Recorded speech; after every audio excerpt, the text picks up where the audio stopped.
जय हिंद साथियों, स्वागत है हमारे यूट्यूब चैनल में। और अभी अपन फिजिक्स का चैप्टर नंबर 1 मात्रक एवं मापन यूनिट एंड मेजरमेंट रिवाइज करने वाले हैं। सबसे पहले अपन देखते हैं फिजिक्स यानी जिसको बोलते हैं भौतिकी।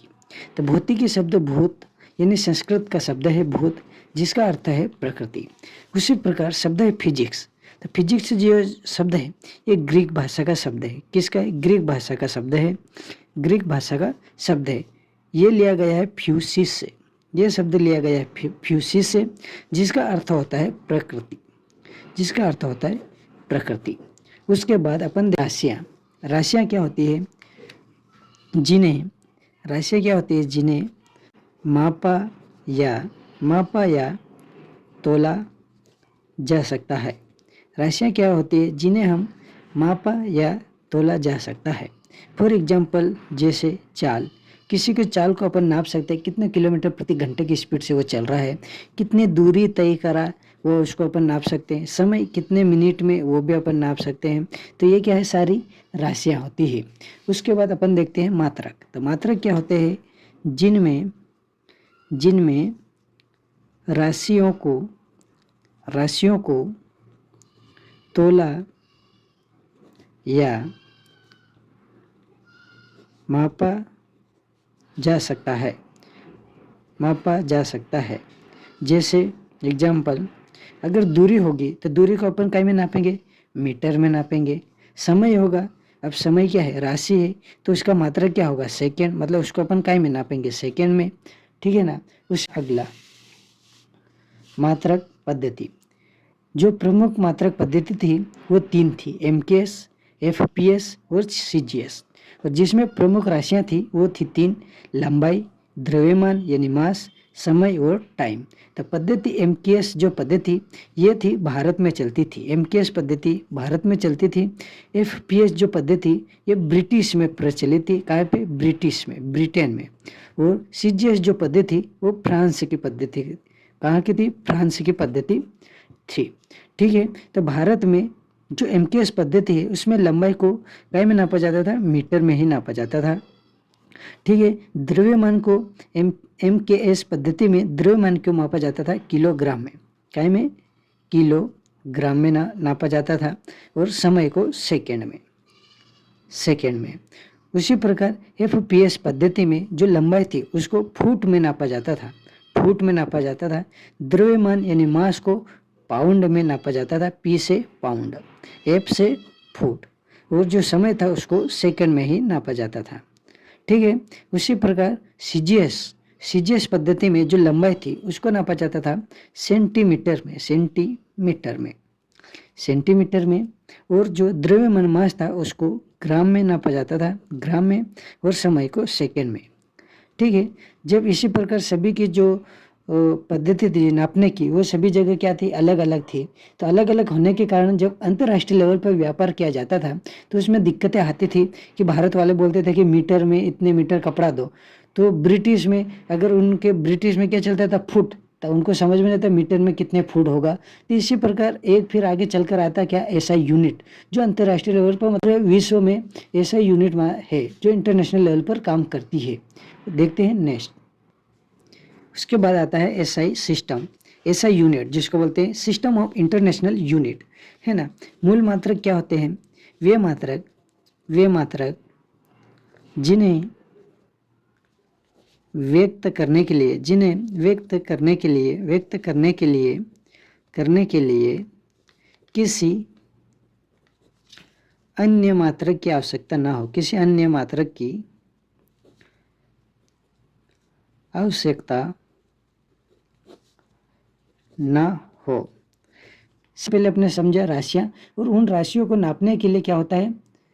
मात्रक होता है। तो मूल मात्रक वे मात्रक जिन्हें व्यक्त करने के लिए किसी अन्य मात्रक की आवश्यकता नहीं होती है। ठीक है। उसी प्रकार कुल 7 मूल मात्रक थे। कुल 7 मूल मात्रक है, जिसमें अपन देखते हैं एक के बाद एक। सबसे पहले देखेंगे 1। सबसे पहले अपन देखेंगे लंबाई, जिसको इंग्लिश में बोलते हैं लेंथ। लेंथ की जो यूनिट है, मात्रक है, वो है मीटर। मीटर का जो सिंबल है वो है एम। और विमा मतलब उसका डायमेंशन है, तो लंबाई के लिए 1, ठीक है। उसी प्रकार सेकेंड जो राशि है वो है द्रव्यमान। द्रव्यमान इंग्लिश में बोलेंगे मास, ठीक है। मास का जो मात्रक है, जो द्रव्यमान है, उसको बोलेंगे, उसको कहा जाता है किलोग्राम। किलोग्राम, ठीक है ना, किलोग्राम। और इसका जो सिंबल है वो है केजी, ठीक है। डायमेंशन होगा एम, ठीक है। तीसरा तीसरा है समय। तीसरी राशि है समय, जिसको इंग्लिश में बोलेंगे टाइम। टाइम का जो मात्रक है वो है सेकेंड। सेकेंड को अपन डिनोट करते हैं एस से, और विमा होगा क्या, टी, ठीक है। राशि है चौथी राशि, वो है विद्युत धारा।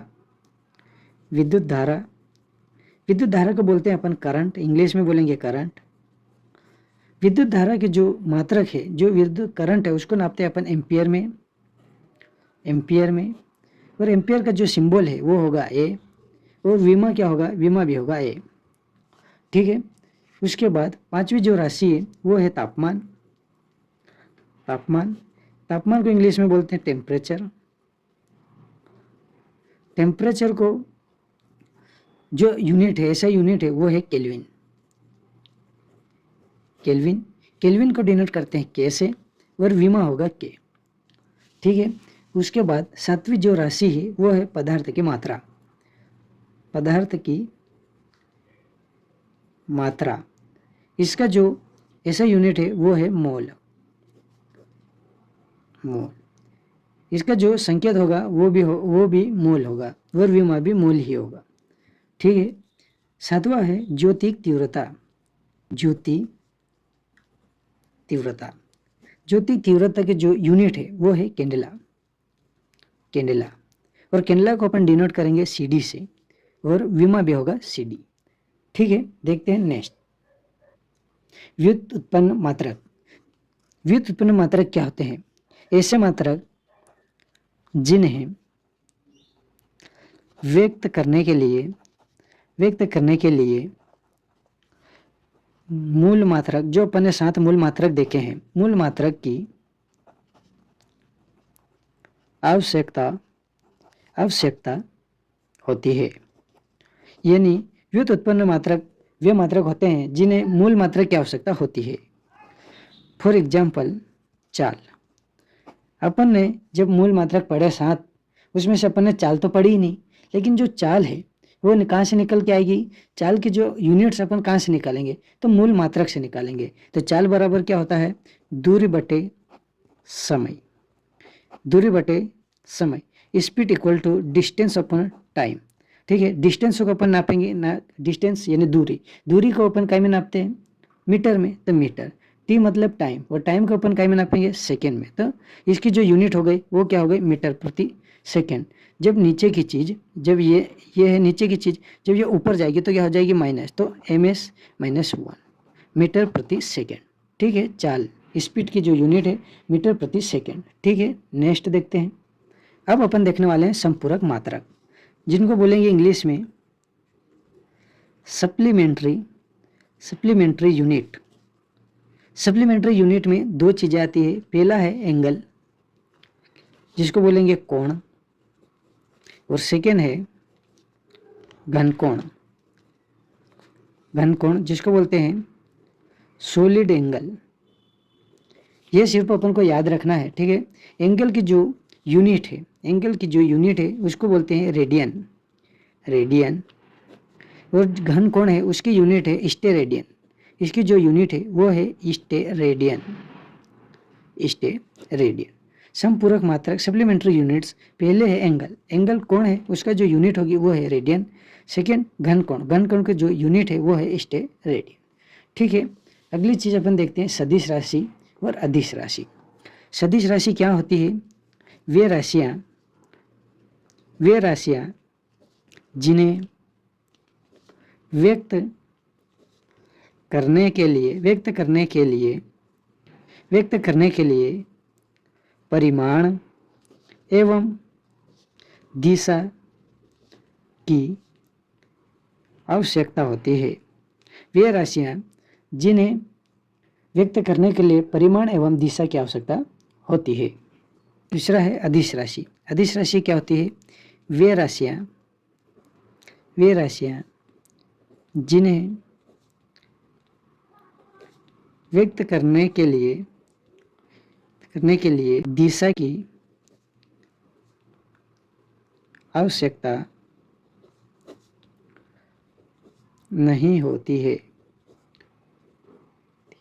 For example distance. ठीक है, इसी प्रकार अगर अभी अपन कौन कौन सी सदिश राशियां हैं और कौन कौन सी अदिश राशियां हैं, ये अगर अपन अभी देखेंगे तो पूरा एकदम खिचड़ी हो जाएगा, आपको याद करना पड़ेगा।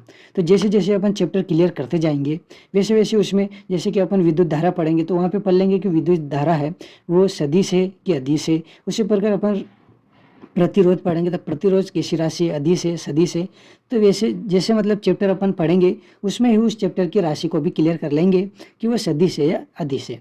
तो इसमें जो पहला चैप्टर था अपन को इतना ही रिवीजन करना था। सबसे पहले अपन ने देखा क्या? भौतिकी। तो भौतिकी भूत संस्कृत शब्द से आया है और जिसका अर्थ है प्रकृति। सेकंड चीज अपन ने देखी फिजिक्स। फिजिक्स ग्रीक भाषा का शब्द है फ्यूसिस। फ्यूसिस से लिया गया है फिजिक्स। फ्यूसिस का जो अर्थ है वो भी प्रकृति है। उसके बाद अपन देखते हैं कि राशियाँ। तो राशियाँ क्या होती है? जिन्हें मापा या तोला जा सकता है। फॉर एग्जाम्पल चाल, दूरी, समय, एक्स्ट्रा, है ना। चाल को भी अपन नाप सकते हैं, कितने की चाल है 80 किलोमीटर प्रति घंटे, 90 किलोमीटर प्रति घंटे। ठीक है, दूरी कितने दूरी तय की, 40 किलोमीटर, 20 किलोमीटर, 10 किलोमीटर, उस प्रकार। समय कितना घंटा लगा जाने में, 1 घंटा, 2 घंटा, 3 घंटा। तो ये सब क्या चीज़ है? सब ये राशियां हैं। ठीक है, जिन्हें अपन क्या कर सकते हैं? मापा या तोला जा सकता है। आगे चलते हैं मात्रकों की पद्धति। 3 पद्धति अपन ने देखी, MKS पद्धति, FPS पद्धति और CGS पद्धति। तो 3 राशियां प्रमुख थी जिसमें लंबाई, द्रव्यमान और समय, लेंथ, मास और टाइम। MKS पद्धति में जो लंबाई थी उसको मीटर में नापा जाता था, द्रव्यमान को किलोग्राम में, समय को सेकंड में। सेकंड सभी में सेकंड ही है तीनों में। ठीक है, फिर FPS पद्धति ब्रिटिश की पद्धति थी। इसमें जो लंबाई थी उसको फुट में नापा जाता था, द्रव्यमान को पाउंड में नापा जाता था। ठीक है, CGS पद्धति फ्रांस की पद्धति थी।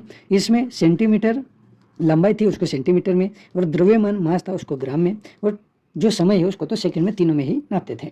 उसके बाद अपन ने क्या देखा? उसके बाद देखा अपन ने SI यूनिट, SI सिस्टम। तो सिस्टम ऑफ इंटरनेशनल यूनिट, मतलब इंटरनेशनल लेवल पर एक ऐसी यूनिट बनाई गई कि जो अंतर्राष्ट्रीय व्यापार में जब अपन लेन देन करते हैं तो उसमें कोई ऐसी दिक्कत नहीं आएगी, है ना, क्योंकि सभी के अलग अलग थे तो उसको एक बनाया गया। मूल मात्रक क्या होते हैं? अब देखते हैं मूल मात्रक। वे मात्रक जिन्हें व्यक्त करने के लिए किसी अन्य मात्रक की आवश्यकता ना हो। ठीक है, उसके बाद अपन मूल मात्रक देखते हैं। राशियां देखते हैं। लंबाई के जो मात्रक है मीटर, सिंबल M और विमा L। ठीक है, द्रव्यमान यानी मास की जो यूनिट है किलोग्राम, सिंबल है kg से डिनोट करते हैं और डायमेंशन है M। समय टाइम को यूनिट है सेकेंड, सिंबल है S और विमा है T। उसके बाद विद्युत धारा एम्पियर, यूनिट है एम्पियर, संकेत है A और विमा है A। तापमान यानी टेम्परेचर का जो यूनिट है वो है केल्विन, संकेत है K और विमा है K। ठीक है, पदार्थ की मात्रा, ये केमिस्ट्री का शब्द है। पदार्थ की मात्रा मोल के जो यूनिट है वो भी मोल है, फिर सिंबल भी मोल है और विमा भी मोल है। ज्योतिक तीव्रता फिजिक्स का शब्द है। इसमें कैंडेला है ना, मात्रक है कैंडेला, CD इसका सिंबल है और CD भी विमा है। ठीक है, उसके बाद अपन ने आगे देखा था क्या? व्युत्पन्न मात्रक क्या होते हैं? जिन्हें व्यक्त करने के लिए मूल मात्रक की आवश्यकता होती है ना। फॉर एग्जाम्पल चाल को अपन ने मूल मात्रक थी नहीं, लेकिन चाल को बनाने के लिए अपन को मूल मात्रक की आवश्यकता पड़ी। तो दूरी बटे समय। चाल क्या होता है? Speed equal to distance upon time. Speed equal to distance upon time. तो स्पीड अपन डिस्टेंस को अपन टाइम में मापते हैं मीटर में और टाइम को सेकंड में। तो इसकी यूनिट क्या हो गई? चाल की यूनिट क्या हो गई? मीटर प्रति सेकेंड। ठीक है, देखते हैं नेक्स्ट। उसके बाद पढ़ा अपन ने संपूरक मात्रक, सप्लीमेंट्री यूनिट, जिसमें एंगल कोण की जो यूनिट है वो है रेडियन। उसके बाद घन कोण सॉलिड एंगल, इसका जो यूनिट है वो है रेडियन। उसके बाद अपन देखते हैं सदिश राशि। उसके बाद अपन ने देखा सदिश राशि, वे राशियाँ जिन्हें व्यक्त करने के लिए परिमाण एवं दिशा की आवश्यकता होती है। ठीक है, फिर अदिश राशि। सिर्फ यहाँ पर अभी फिलहाल में आपको इतना याद रखना है, इतना दिमाग में बिठा लेना है कि सदिश राशियाँ वे राशियाँ होती है सदिश यानी ऐसी राशियाँ जो दिशा के साथ में काम करे। वे राशियाँ जिन्हें व्यक्त करने के लिए परिमाण दोनों में आवश्यकता होगी, लेकिन दिशा की आवश्यकता दोनों में नहीं होगी। ठीक है ना। सदिश इससे याद रख सकते हो कि दिशा की आवश्यकता कब पड़ेगी? सदिश राशियों में, जहाँ पे दिशा के बेस पर काम होगा। उससे अपन जब चैप्टर पढ़ेंगे, जब अपन चैप्टर क्लियर करेंगे, उस चैप्टर को अपन जब अच्छे से रिवीजन करेंगे तो अपन को पता चलेगा कि वास्तव में ये सदिश राशि है और यह अदिश राशि है। उससे आपको जरा भी कन्फ्यूजन नहीं होने वाला है। ठीक है, फिर आपको याद रखना है कि अदिश राशि क्या होती है? वे राशियाँ जिन्हें व्यक्त करने के लिए दिशा की आवश्यकता नहीं होती है, अदिश राशि कहलाती है। ठीक है दोस्तों, आज अपन ने फिजिक्स का चैप्टर नंबर 1 मात्रक वर्ग मेजरमेंट जो अपन ने रिवाइज किया। देखते हैं कल जो नेक्स्ट चैप्टर होने वाला है वो है, कल जो अपन नेक्स्ट चैप्टर रिवीजन करने वाले हैं वो है चैप्टर नंबर 2 इलेक्ट्रिसिटी विद्युत। उसमें अपन मेन जो पॉइंट है वो अपन कल रिवीजन करने वाले हैं। दोस्तों वीडियो अच्छी लगी तो लाइक करना है, शेयर करना है, चैनल पर नए हो तो चैनल को सब्सक्राइब करना है। जय हिंद, जय भारत, और एक प्यारा सा कमेंट करना है कि रिवाइज जो क्लास थी वो कैसी लगी।